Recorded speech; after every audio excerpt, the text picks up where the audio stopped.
Hello, we are the students of Walton College of Engineering Sangli. We are from BTech Electronics. We are here to demonstrate our project Peak Power Monitoring System. Every industrial process requires an adequate supply of electrical power. It is important to manage the distribution of this power in a systematic way. Our objective is to design an embedded system to monitor peak time power consumption in industry. To meet this objective, we decided to design a system. To implement this system, the information regarding the time at which a load is turned on, turned off, and the power consumed by the load is required. This information is recorded using MSP430 microcontroller based embedded system and transmitted to the control room from workshop through ZigBee. According to this information, further processing is done at the control room. To verify whether the system meets the objective, we build a prototype with the following specifications. Maximum load voltage sensed is 250 volt. Maximum load current sensed is 5 ampere. Maximum power is 1 kilowatt. Load types are resistive, capacitive and inductive. Number of loads connected are 4.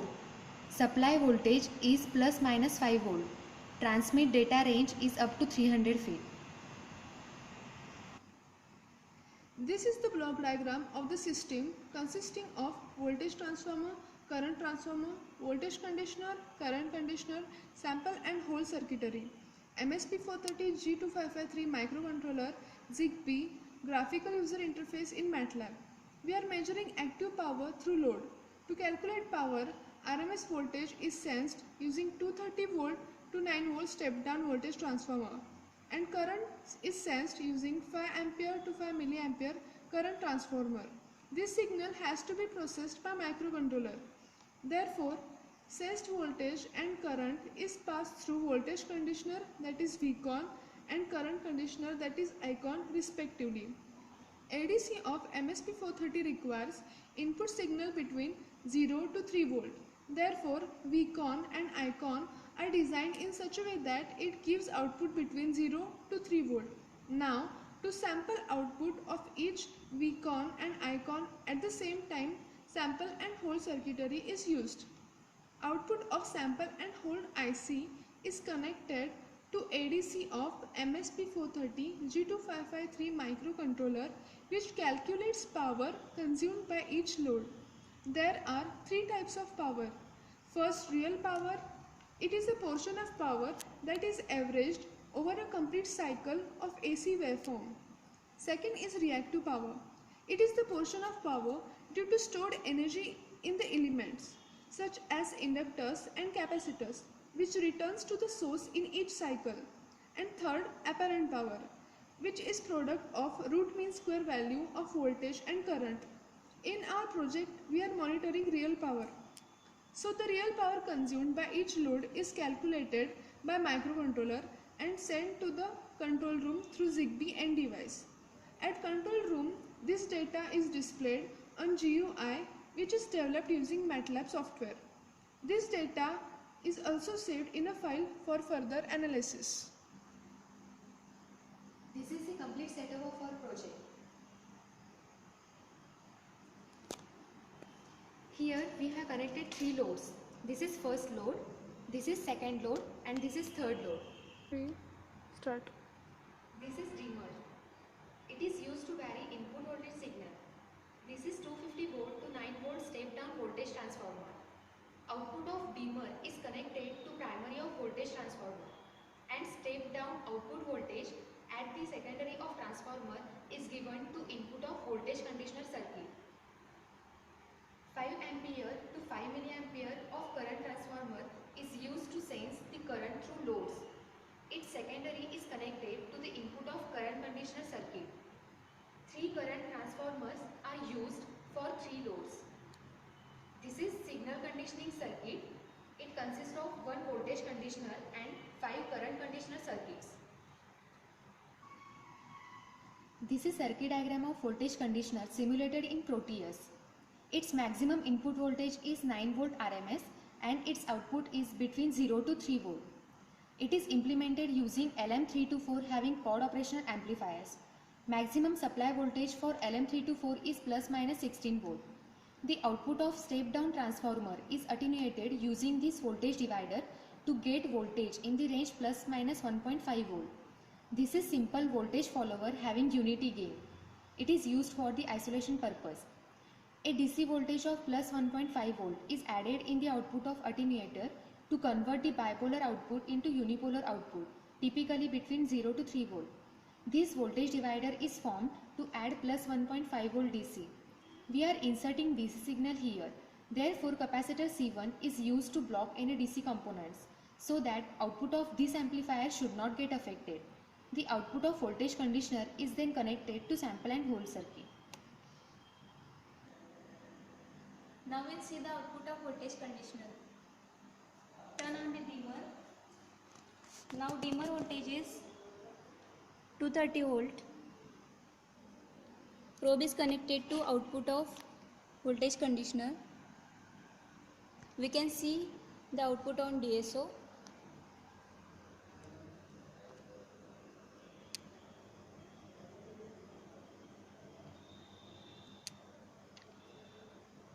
So for a 230 volt input, the delta is 2.8, means peak to peak voltage is 2.8 volt. For 250 volt, it is between peak to peak voltage is 3 volt.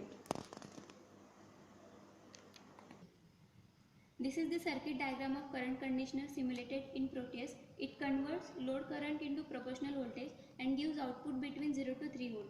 It is implemented using LM324. This is current source. Its gain is 0.001 because we are using 5 ampere to 5 milliampere current transformer. This is current to voltage converter. 470 ohm resistance is connected across this current source, and this circuit is designed in such a way that output voltage of this op-amp is same as the voltage across. This circuit is designed in such a way that output voltage of op-amp is same as the voltage across this resistor, and it is in the range of plus minus 1.5. A DC voltage of 1.5 volt is added in the output of current to voltage converter using this voltage divider to convert the bipolar output into unipolar output, typically between 0 to 3 volt. Again we are inserting DC signal here. Therefore, capacitor C1 is used to block any DC component so that output of this amplifier should not get affected. The output of current conditioner is then connected to the sample and hold circuit. While designing the PCB,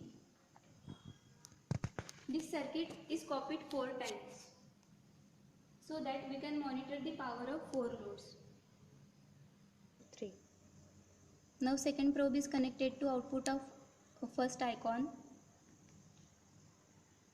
This load is connected to the input of first icon. This multimeter is connected in series with this load, and it is taking 0.877 ampere of current. Now we will see the output voltage waveform of this icon 1. We can see here the output waveform is between the peak to peak voltage of the output waveform is 1.04 volt. Now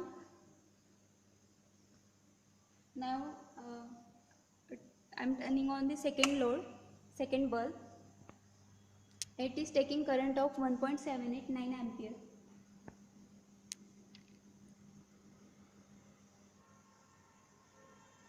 Now auto set.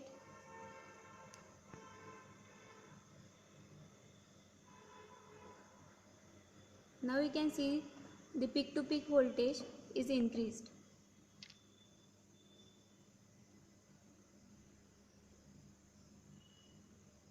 So we are getting the peak to peak voltage of 1.92 volt when second bulb is turned on. Now probe is connected to output of second icon.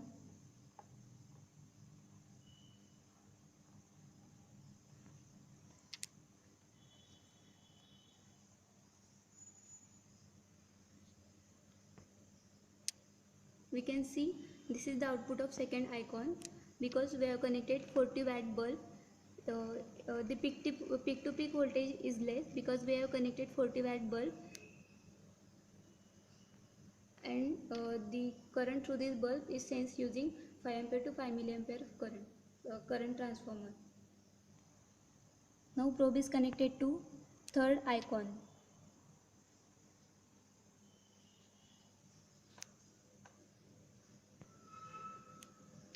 We can see here the peak to peak voltage is increased.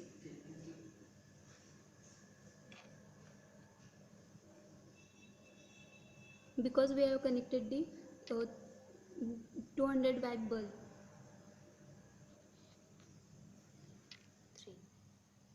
Output of this voltage conditioner and current conditioner are connected to input to sample and hold circuit through these wires.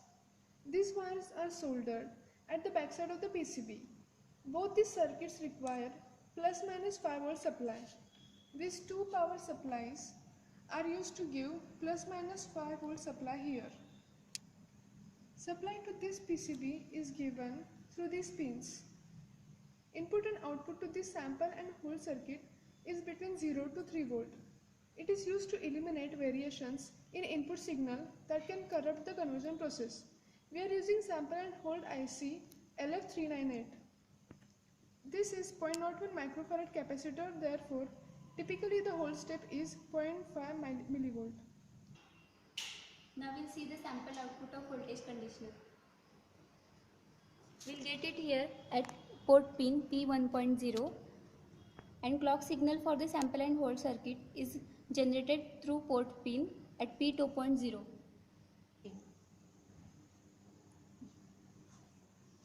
This is the output waveform of voltage conditioner. This is sample output of sample and hold circuit. This sample output of this is sample signal of output of voltage conditioner. And these are the clock pulses provided to the sample and hold circuit. We can see here the sampling. We can see here the frequency of input signal is fixed to 50 Hz. Therefore, we have taken 10 samples between 20 millisecond of time, and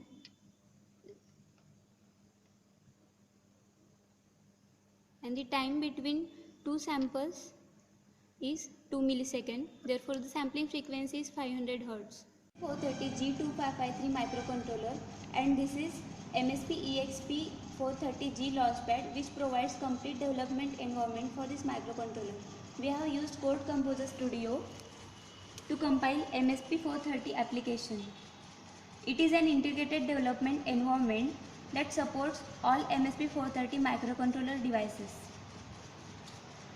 This microcontroller has different peripherals like 10-bit analog to digital converter, two 16-bit timers, universal serial communication interface which supports UART, I2C and SPI. Out of these peripherals, we are using ADC and UART. Output of this sample and hold circuit is connected to port pins of microcontroller having alternate function as a ADC input channel. 3 volt reference voltage to this ADC is given through this power supply. Microcontroller runs program to convert input signal at each channel into digital one, calculate the power consumed and send it through the TXD pin. Start. TXD and RXD of microcontroller are connected to RXD and TXD of ZigBee respectively. We are using ZigBee transceiver for wireless communication. This is ZigBee Pro. Its frequency band is 2.4 GHz. Line of sight range is 300 feet and data rate is 250 kbps. So data is transferred to the control room through this ZigBee. It is configured using XCTU software. This is XCTU software. The COM port to which ZigBee is connected is shown here. Then set the baud rate and other parameters. Then go to modem configuration. Click on read. This shows the current configuration of ZigBee. Then select the function set as ZigBee coordinator or ZigBee end device as per our requirement. PAN ID for both ZigBee devices is set to 1234. Address of one device is entered to the destination address for another device. Then click on Write to configure the device. After configuring ZigBee, the data sent by the ZigBee end device is received by ZigBee coordinator. We have used MATLAB software to develop graphical user interface.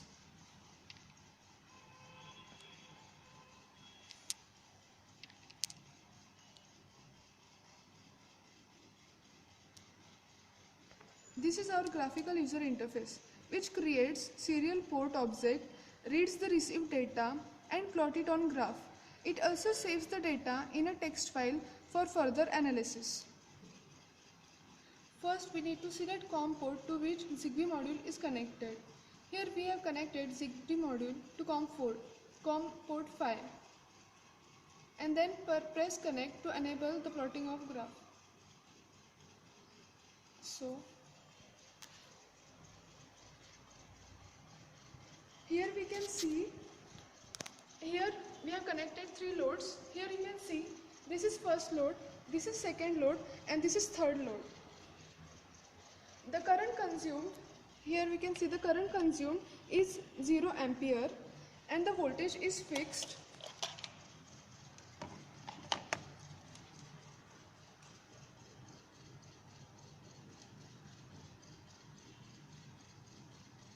Here we will be fixing the voltage to 230 volts.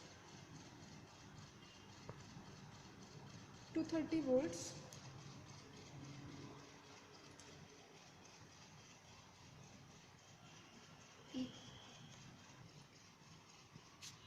As all the loads are turned off, the power consumed by all loads will be 0. Here, it is the green dot which represents load number 1, the pink dot represents load number 2 and the blue dot represents load number 3. Now we will turn on some loads. This is load number 1, 2 and 3.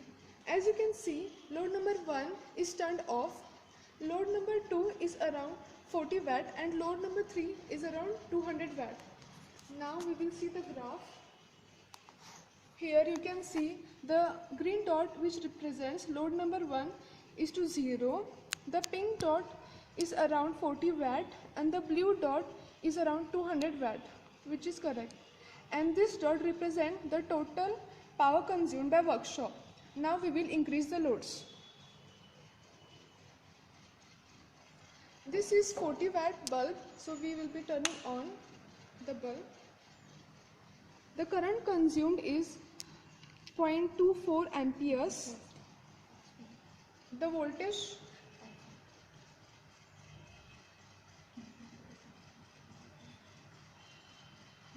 is fixed as it is. So the green dot which represents load 1, now it is showing 40 watts and all other dots are as it is. Now we will increase load number 1. This is 200 watt bulb. So now the power consumed is approximately 1 ampere. Sorry, the current is 1 ampere and the voltage is fixed. Now here you can see the green dot has moved upward and it is showing around 240 watt power because we have turned on 2 loads. Now the third bulb is of 300 watt. So we have turned on all the bulbs. Current is approximately 1.9, that is 2 amperes. Voltage is same as it is. The green dot is moved again and it is showing around 450 watts. So this is our representation of individual powers and total power consumed. Disconnect it to stop the plotting. To calculate the peak value of the power consumption, calculate peak, and here we can see the total power consumed by all the loads. Now we can specify threshold value, which will be the limit for power consumption. We can specify it 300 watts, and this will enable the plotting. Now again connect it to plot again. Here we have specified the threshold value as 300 watt, so red dot will represent the threshold value which in ideal case should not be exceeded. Load number 1 is consuming 440 watt, load number 2 is consuming 40 watt, and load number 3 is consuming 200 watt. This will be the final plotting. We are also saving all this power consumption in a text file. So the format will be like this. This is our text file which will specify the date, the time, and all the values of the load. And this can be used for further analysis. Here you can see the date. It is 13 May 2015. So these are the values, that is power consumed of yesterday. We can check the power consumption of today. These are the values of today. Load 1, load 2 and load 3. Load 4 is disconnected. So the power consumed will be like this. So using this system, power consumed by 3 loads is monitored remotely. We can connect up to 4 loads to the system. Thank you. Thank you.